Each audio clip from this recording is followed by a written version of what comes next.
Bertemu kembali dengan channel Perspektif Sosiologi. Kali ini saya akan membicarakan tentang sosiologi dan kewirausahaan dengan salah seorang kolega saya di kampus di jurusan Sosiologi FISIP UIN Sunan Gunung Jati Bandung. Ada Bu Rini yang sudah terhubung dengan akun Zoom. Sebenarnya lagi di Tasik, Bu ya? Iya, Ya. Assalamualaikum. Waalaikumsalam warahmatullahi wabarakatuh. Nah, Sobat PS, perbincangan kali ini adalah tentang sosiologi dan kewirausahaan. Nah, saya kemudian bertemu dengan Bu Rini, lalu kemudian hari ini kita akan ngobrolin tentang itulah gitu ya. Nah, sebelum berbincang tentang sosiologi dan kewirausahaan, saya ingin mengenalkan dulu Bu Rini. Jadi Bu Rini ini, saya mengenal Bu Rini pertama adalah sebagai dosen sosiologi. Uh, Lalu kemudian dalam beberapa perkembangan selanjutnya, bulan mungkin 1 tahun 2 tahun selanjutnya, ternyata Bu Rini itu ada identitas yang lain, yaitu sebagai pengusaha gitu ya. Jadi ada dosen sosiologi dan seorang pengusaha. Ini adalah dua kombinasi yang tidak banyak yang dimiliki oleh dosen-dosen sosiologi gitu ya. Saya nggak tahu nanti Bu Rini ingin dikenal sebagai dosen sosiologi atau seorang pengusaha, Bu? Dosen aja lah. Aja lah. Iyalah. Nah, bolehlah mau dosen atau tapi dosen yang dengan pengusaha kan juga kombinasi yang sangat menarik. Hmm. Jadi kita akan bicarakan itu Bu Rini, Ya. sosiologi dan kewirausahaan gitu ya. Mhm. Baik, saya mungkin mulai dengan pertanyaan terkait dengan sosiologi. Iya. Ceritain gimana Bu, apa namanya perjalanan Ibu dari dulu misalnya belajar sosiologi di Unsud rupanya ya Bu ya. Unsur. Ya di Unsud, kemudian pernah S2 juga sosiologi, lalu kemudian sekarang menjadi akademisi, menjadi dosen sosiologi. Begitu ceritanya dulu deh Bu tentang sosiologi. Oke, baik. Terima kasih kesempatannya. Awalnya masuk sosiologi itu saya melalui jalur PBUD, Pak, namanya. Jadi penjaringan bibit unggul daerah. PMDK kalau ini mah ya. Dulu Berarti saya Ibu SMA. unggulan ya? Bibit unggul. Bibit unggul katanya gitu. Jadi penjaringan bibit unggul daerah, saya waktu di SMA 1, SMA Negeri 1 Ciamis gitu ya, mendapatkan jalur PBUD ke Unsud, Universitas Jenderal Sudirman Purwokerto. Karena memang penjurusannya ditentukan oleh atau berdasarkan nilai yang ada gitu, ternyata saya cocoknya ke sosiologi. Nah, pas masuk sosiologi rada bimbang ya. Awal-awalnya, aduh ini sosiologi nih gitu kan. Mau jadi apa nantinya? Pasti itu awal-awal mahasiswa baru pasti kayak gitu deh. Ya. Nah, gitu ya, Pak. Nah, pas masuk sebenarnya kalau dibilang kayak yang nggak minat sebenarnya ya masuk ke sosiologi gitu. Pengennya hukum tadinya. Tapi apa daya bibit unggul masuknya ke sosiologi, saya masuk sosiologi Unsud. Ya menyesuaikan dengan budaya karena saya orang Ciamis, Pak. Dengan budaya Purwokerto yang ngapak gitu ya. Bahasa ngapak, kemudian dari makanan pun berbeda, ya dibetah-betahin selama 4 tahun, akhirnya lulus dari sosiologi, ya dengan IPK yang lumayan gitu ya, yang lumayan. Kemudian saya melanjutkan ke S2 Unpad. Nah, S2 Sosiologi Unpad. Di Sosiologi Unpad mungkin karena ini satu budaya dengan saya, jadi rasa nyaman itu ada gitu ya, sangat nyaman untuk kuliah di dengan budaya sendiri. Tapi jadinya gini, 2 tahun itu nggak kerasa gitu. Akhirnya selesai, 2 tahun selesai, dan saya lulus itu dari Unpad tahun 2012, dan 2013 saya gabung di Sosiologi UIN Sunan Gunung Jati Bandung. Gitu, ketemu deh sama Pak Dede. Ketemu sama saya Bu ya.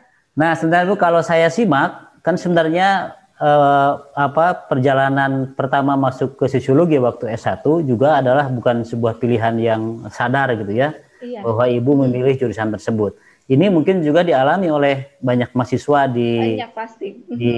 Mungkin di beberapa perguruan tinggi juga. Kenapa saya tiba-tiba masuk ke sosiologi? Nah, maksud saya juga bisa nggak menjelaskan bagaimana kemudian merubah yang tadinya sebagai sebuah takdir masuk ke jurusan tadi menjadi sebuah kesadaran, dan kita menyimpan harapan bahwa dengan jurusan itu akan ada profesi, akan ada masa depan yang lebih bagus. Iya.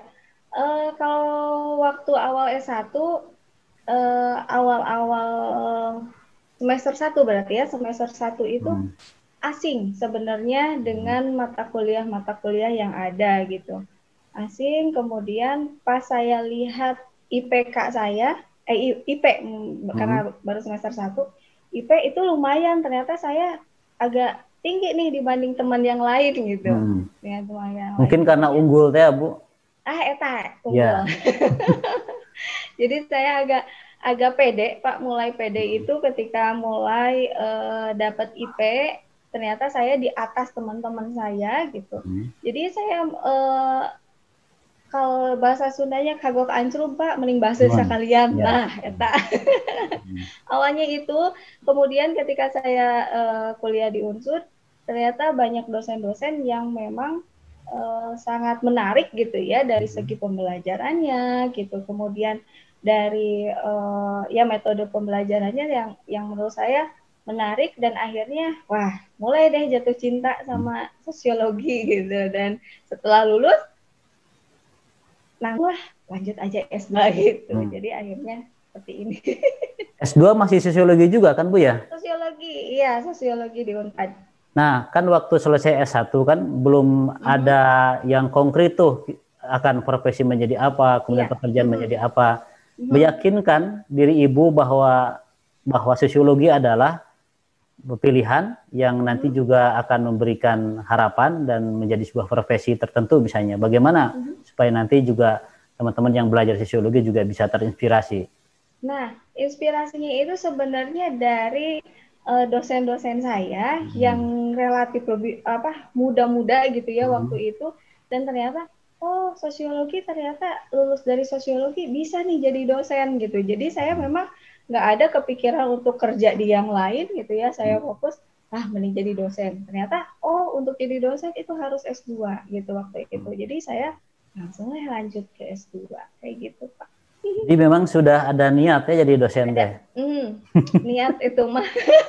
Nah, Bu, saya ingin juga minta penjelasan kira-kira selain tadi konfidensi itu kan terbentuk karena nilai IPK gitu ya. Kemudian ada inspirasi juga dari dosen gitu ya. Itu kan mungkin bersifat ya eksternal gitu ya. Ada nggak satu peristiwa atau momentum tertentu yang membuat Ibu betul-betul yakin bahwa sosiologi ini adalah pilihan disiplin yang nanti akan punya masa depan buat saya? Maksud saya biar terinspirasi juga nih teman-teman yang lain mahasiswa. Oh iya, sebenarnya ini agak cerita dikit. Waktu KKN, Pak, saya semester 7 berarti ya? Semester, kalau dulu saya 6. Antara 6 dan 7 deh. 6 ya. Kayaknya. 6. Semester 6. Akhir semester 6. Jadi waktu KKN itu saya ditempatkan di pelosok. Jadi di daerah kalau kabupatennya Kabupaten Pemalang. Kemudian di desa kecamatannya Randu Dongkal. Desanya itu Desa Gongseng. Nah, itu benar-benar desa yang paling jauh dari kecamatan itu.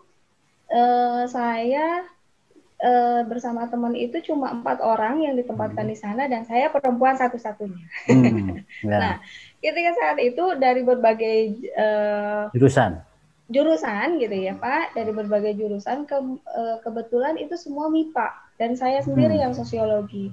Ternyata banyak banget materi-materi, teori-teori secara teori sosiologi kayak gitu di masyarakat tuh, oh iya ya kepake banget gitu. Jadi benar, saya makin setelah itu benar-benar yakin, wah berarti benar ya sosiologi sebenarnya bisa masuk ke bidang-bidang kemasyarakatan tuh benar gitu. Apa yang dipelajari di kampus, di kelas gitu ya, dengan di masyarakat itu sebenarnya cocok, bisa diterapkan gitu. Banyak kan yang teori-teori yang lain mungkin gitu ya, agak beda dengan di masyarakat. Ternyata kalau sosiologi itu klop banget gitu. Jadinya itu yang bikin saya benar nih Yakin ya. sosiologi, yakin banget.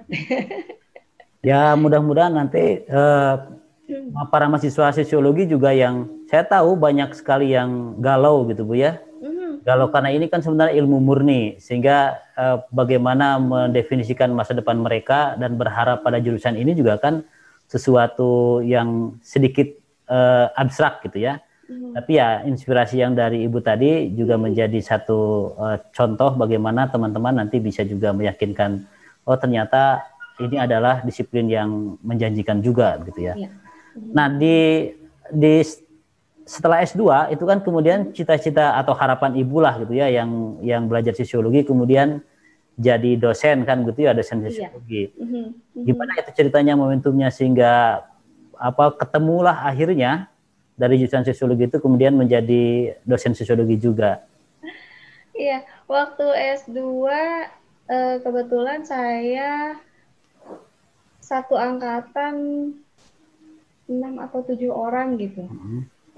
Yang saya ingat teman-teman saya itu dari Jawa Barat itu saya sama teman yang dari Sumedang, kemudian dari Padang, dari Medan, kemudian dari Aceh, Ternate. Nah, jadi banyak teman-teman saya dari luar-luar Jawa yang itu sebenarnya teman-teman yang baru, apa ya, kalau di Unsur saya nggak dapetin itu gitu.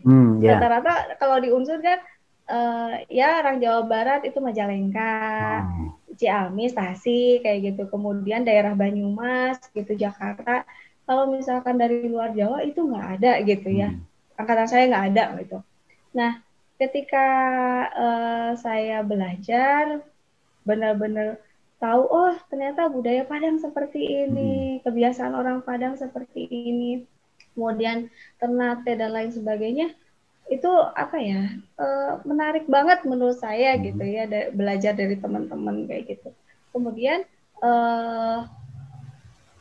dari awal memang ada target sih, pengen cepat lulus dari S2 untuk tiket gitu ya, tiket menjadi dosen itu memang udah ada gitu ya, udah jadi target dari saya. Nah, kemudian pas lulus kebetulan dari 6 orang itu, 6 atau 7 orang itu, saya yang paling duluan. Nah, lulus itu paling duluan dengan IPK yang ya lumayan juga gitu ya, lumayan juga. Nah, kemudian saya direkomendasiin lah sama Kak Prodi waktu itu, coba kamu ke sosiologi UIN, katanya gitu, bilangnya UIN. Ke sosiologi UIN, karena memang lagi butuh, bilangnya kayak gitu. Dan akhirnya saya masuklah ke sosiologi UIN. Itu 2013 itu LB.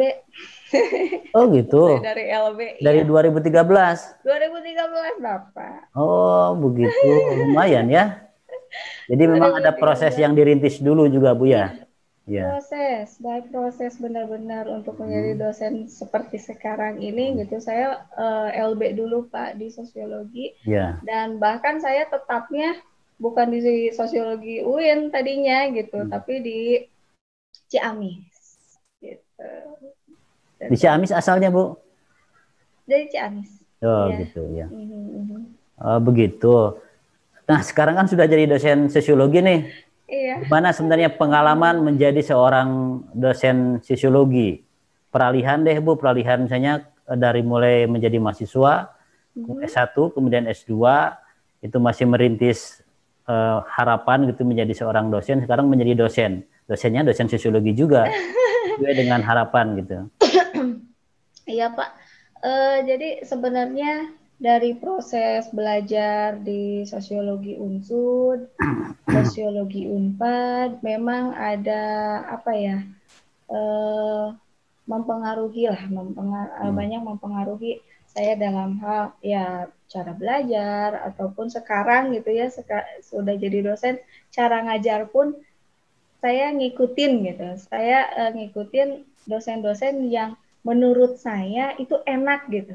Jadi dosen ini enak. Nah, saya banyak meniru dari sana gitu. Jadi Kalau dulu saya waktu kuliah uh, sering kali gitu dapat nilai yang lebih rendah dibanding teman saya yang nggak aktif gitu. Hmm. Padahal saya merasa sudah aktif di kelas. Ini teman saya nggak aktif di kelas, jarang masuk, tapi nilainya bagus. Nah, Hmm. jadi dari sanalah mulai saya gitu ya. Nanti kalau saya jadi dosen waktu itu ya, waktu saya kuliah S2 gitu. Kalau saya jadi dosen, saya nggak mau kayak gitu. Jadi Hmm. banyak pelajaran benar-benar lah yang saya peroleh dari uh, kuliah waktu di S1 maupun S2, tidak hanya materinya saja, tapi dalam hal cara ngajar ataupun proses penilaian pun saya ikutin yang menurut saya itu enak gitu menurut saya gitu. Ya, berarti sangat penting Bu ya, Hmm, peran dosen memberikan, iya, bukan hanya menyampaikan knowledge gitu ya, pengetahuan, iya, tapi juga menjadi karakter. role model kan. Iya Pak, Ya, betul, sehingga nanti betul. mahasiswa juga tidak hanya mendengarkan atau memahami materi yang disampaikan si dosen tadi, tapi Mhm. juga bagaimana misalnya perilaku, sikap, Iya, komitmen, loyalitas dosen dalam mengajarkan, begitu Bu ya. iya, betul sekali Pak. Saya Sampai jadi jadi ingin tahu. masuk kelas Bu Rini nantilah. Aduh. Saya ikut belajar deh biar nanti lihat role modelnya seperti apa. Eh, Bu, kalau waktu mengajar dengan waktu belajar, ada nggak satu teori yang menjadi teori sosiologi ya, yang Mhm. ya bagi Ibu jadi apa teori apa favorit gitu atau unggulan atau yang paling disuka? Oh, kalau misalkan ini Pak, saya sebenarnya sangat tertarik gitu ketika mengajar teori sosiologi klasik gitu. Oke, Saya waktu ini saya peroleh dari waktu S2 di Unpad.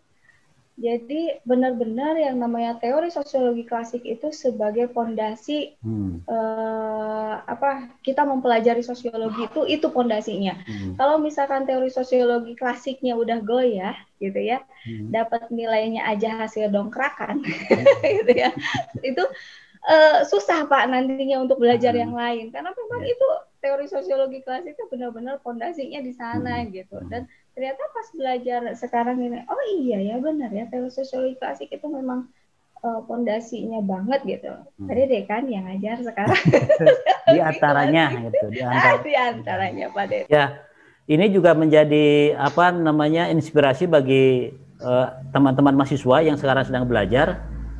Persis seperti yang disampaikan Bu Rini tadi, jadi dasar untuk mempelajari sosiologi itu terletak pada penguasaan teori sosiologi klasik, kemudian sosiologi modern. Itu ibaratnya kan namanya core subject Bu ya, core subjectnya. Jadi nanti kalau itu paham, kita bisa bisa menggunakan teori tadi untuk menganalisis berbagai subjek yang lain. Begitu Iya, kira-kira. betul, betul, betul. Selama di UIN sudah ngajar mata kuliah apa aja Bu?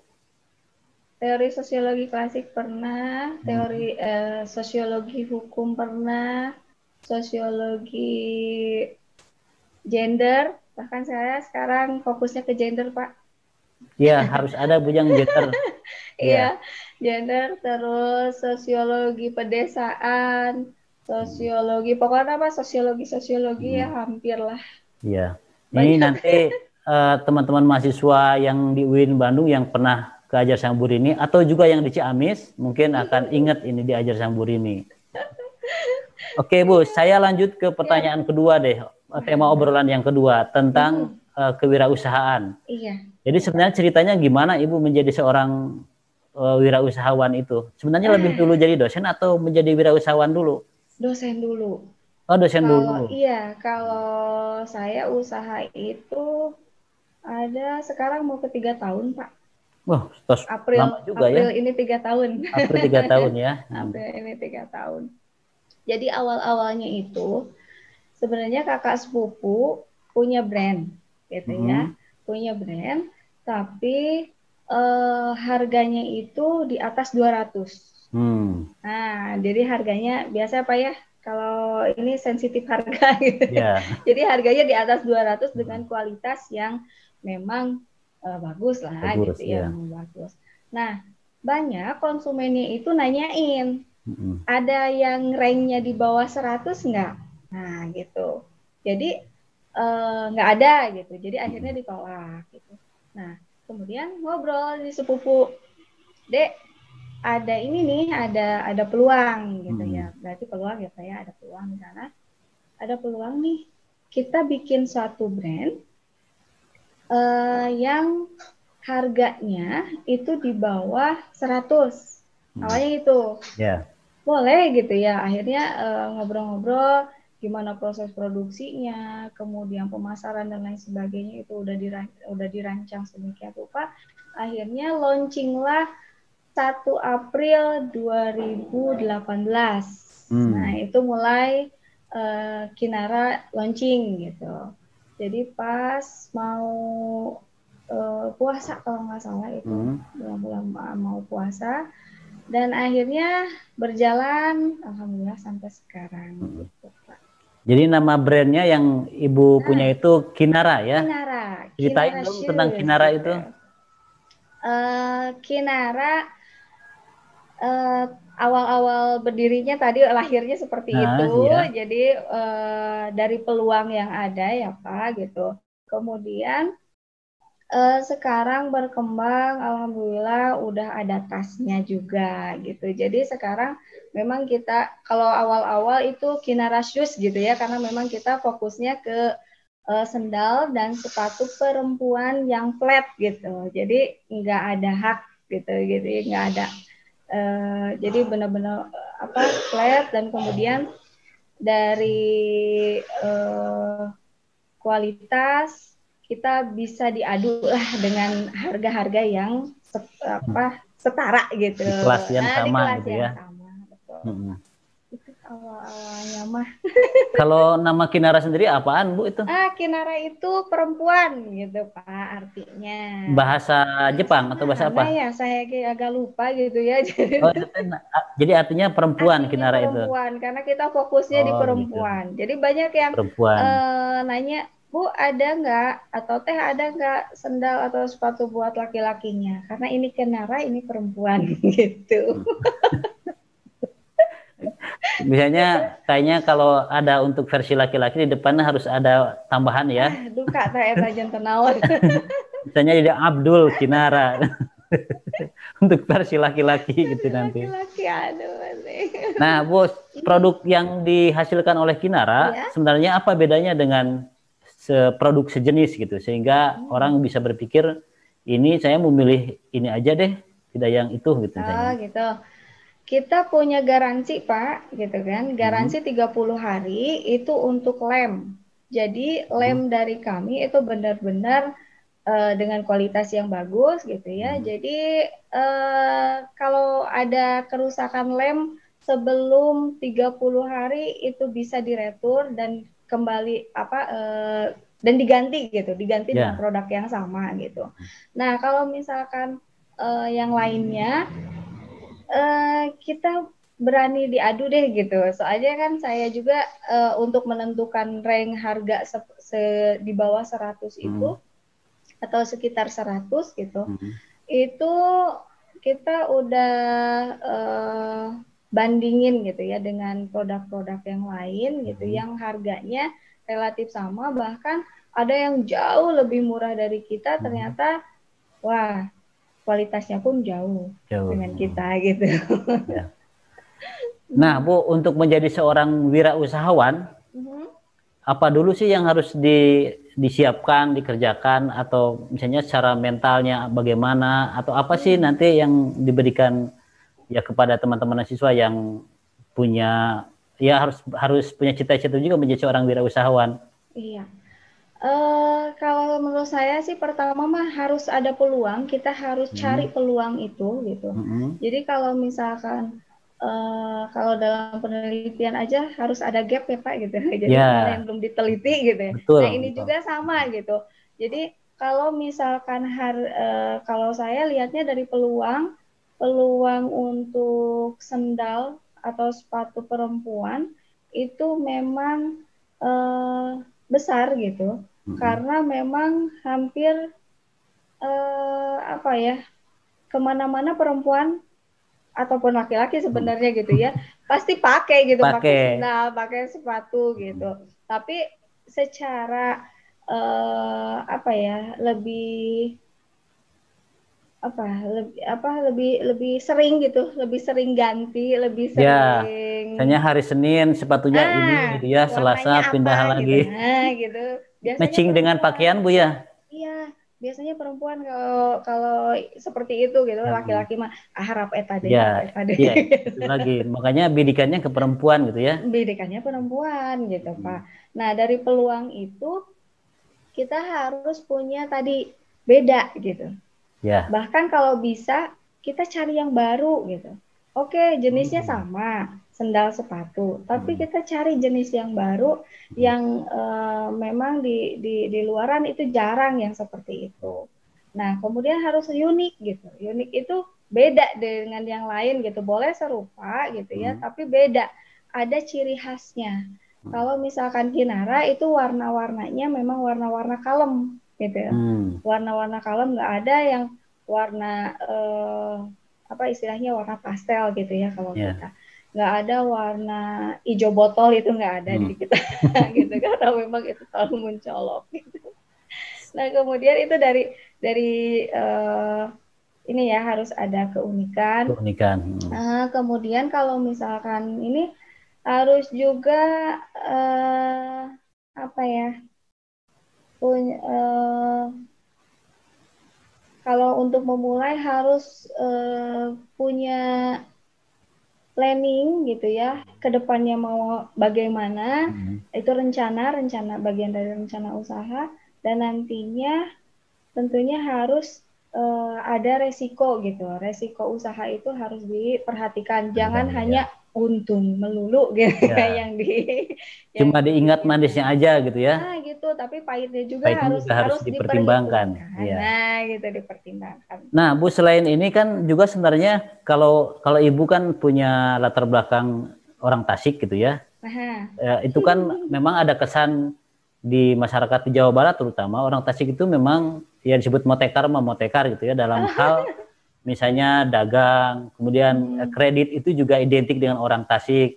Nah, bukan ada nggak kredit. misalnya unsur kultur budaya yang juga menurut Ibu ya berpengaruh pada pilihan seseorang untuk menjadi seorang wirausahawan? Bisa juga Pak, itu karena memang lingkungan sih, menurut saya mah Nah, begitu lingkungan. itu lingkungan ya. Gimana Ketika Bu? lingkungan memang banyak yang menjadi pengusaha, Hmm. otomatis kita pun akan ikut gitu, akan Hmm. terpancing atau terdorong untuk mengikuti gitu, Hmm. yang ada di Di sekitar lingkungan ya. kita gitu, di lingkungan kita itu pasti ada. Hmm. Kalau untuk orang-orang yang lingkungannya bukan itu, Bu, gimana menciptakan apa ya? Ya menciptakan lingkungan supaya misalnya si oke, sekarang saya menemukan beberapa mahasiswa yang latar belakang keluarganya atau lingkungannya bukan dari pengusaha, tapi misalnya punya keinginan menjadi wirausahawan. Bagaimana menciptakan lingkungan itu? Apakah Oh bisa iya, dibentuk begitu? bisa Pak. Hmm. Bahkan sebenarnya saya juga ini terutama suami sekarang kan Hmm. Kinara, sejak saya sering ke Bandung gitu ya, karena harus ada kewajiban di Bandung, jadinya eh, Kinara itu diurusnya sama suami gitu. Hmm. Nah, suami saya itu benar-benar background keluarganya dari keluarga PNS, Pak. Jadi benar-benar nggak ada Hmm. tuh eh, Pengusaha. pengusaha, itu nggak ada. Sama Hmm. aja dengan saya juga Hmm. keluarga mama PNS gitu. Hmm. Tapi nggak ada Hambatan ya. turunan gitu, nggak ada Hmm. turunan Ya turunan.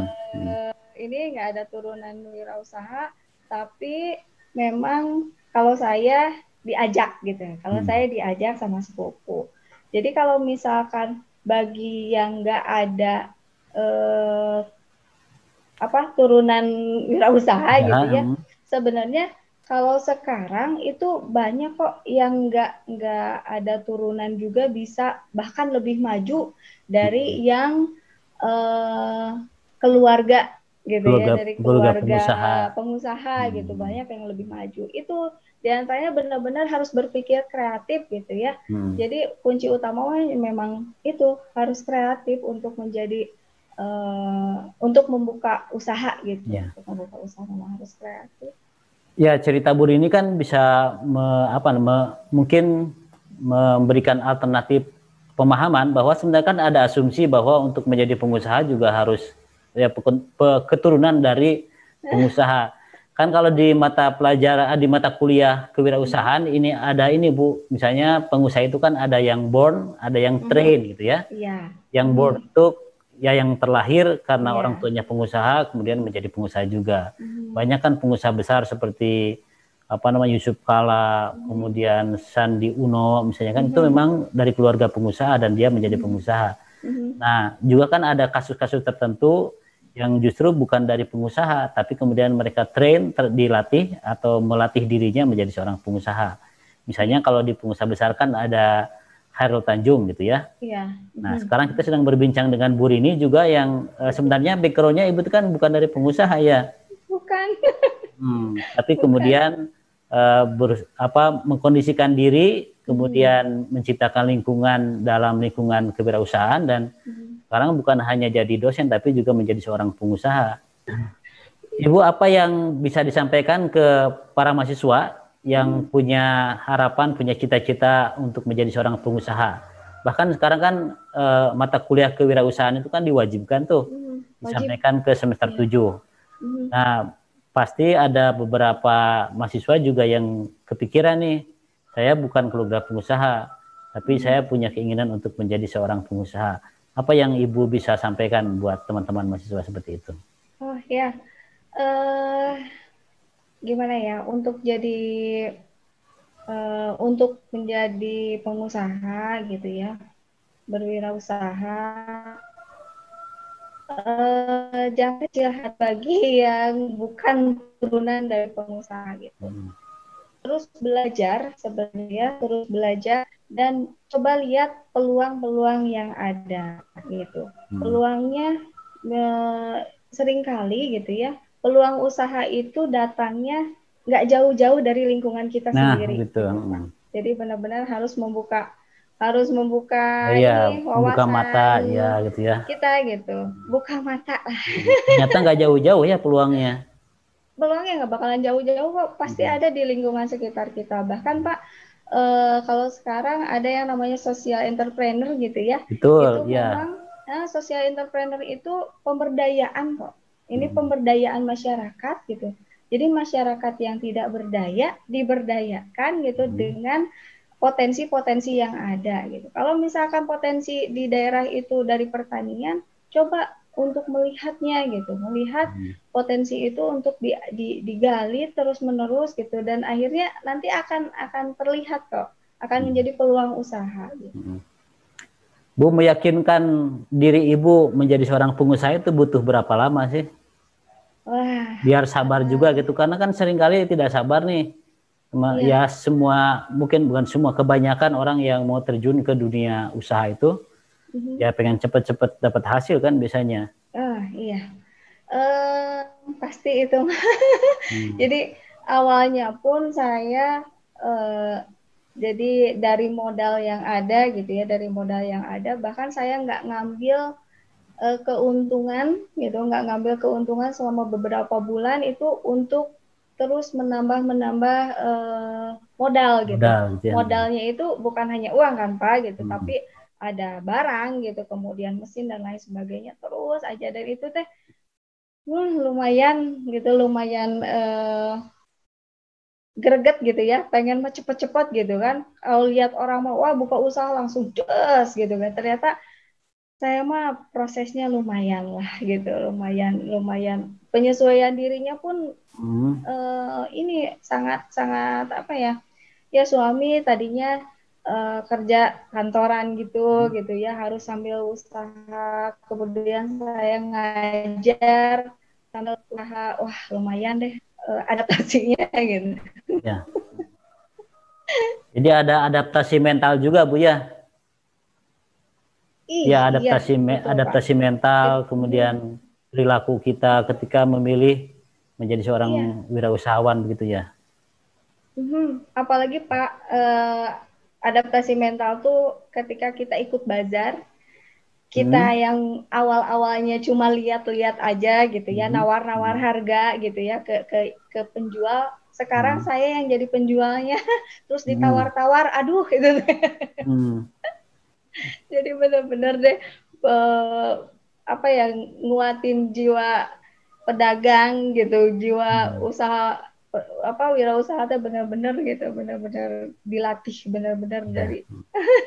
Ya itu memang butuh kesabaran juga ya. Iya. Jangan pantang menyerah. Pantang menyerah, aduh kalau udah pantang menyerah mah udah weh. Elehan mah nggak jadi-jadi Bu ya. Iya benar Pak. Ya sebenarnya kan bukan hanya dalam bidang wirausaha, tapi juga karir yang lain juga seperti menjadi dosen sama juga kan Bu ya. Tidak, ya cerita Bu Rini mulai menjadi dosen LB itu dari 2013 kan Bu ya. 2013. Ya terus jadi PNS penuh itu resmi itu tahun 2020 karena 2020, saya CPNS ya. 2019. Nah, seperti itu kan proses yang memang dalam semua karir apapun ada tahapan proses itu seperti itu ya. Iya Pak. Ya, begitu Bu, mudah-mudahan ini menjadi inspirasi juga bagi teman-teman mahasiswa terutama yang belajar sosiologi. Iya. Ya bisa belajar juga dari pengalaman Bu Rini menjadi seorang akademisi dalam bidang sosiologi sekaligus juga menjadi seorang wanita karir begitu, pengusaha dalam bidang maksudnya fashion ya, fashion. Dengan satu brand yang mungkin nanti teman-teman bisa lihat di media sosial Bu ya. Ada. Di mana nanti Bu lihatnya? Kalau di Facebook Kinara Tasikmalaya, kemudian kalau IG di official Kinara. Kemudian kalau Shopee juga ada di marketplace gitu ya, ada Shopee, di Shopee itu Kinara Official. Gitu. Oke. Ya begitu teman-teman mahasiswa yang belajar sosiologi dan juga sudah mengambil mata kuliah kewirausahaan, ini adalah inspirasi yang nyata dari seorang akademisi sosiologi sekaligus juga seorang pengusaha. Bagaimana ini adalah sebuah gabungan yang menurut saya juga menarik, unik antara sosiologi dan seorang wirausahawan gitu. Saya kira itu Bu Rini, terima kasih. Mudah-mudahan memberikan inspirasi kepada teman-teman mahasiswa menjadi ya sosiolog sekaligus juga pengusaha gitu ya. Iya. Ya Bu, atur nuhun. Sami-sami ya. Bapak.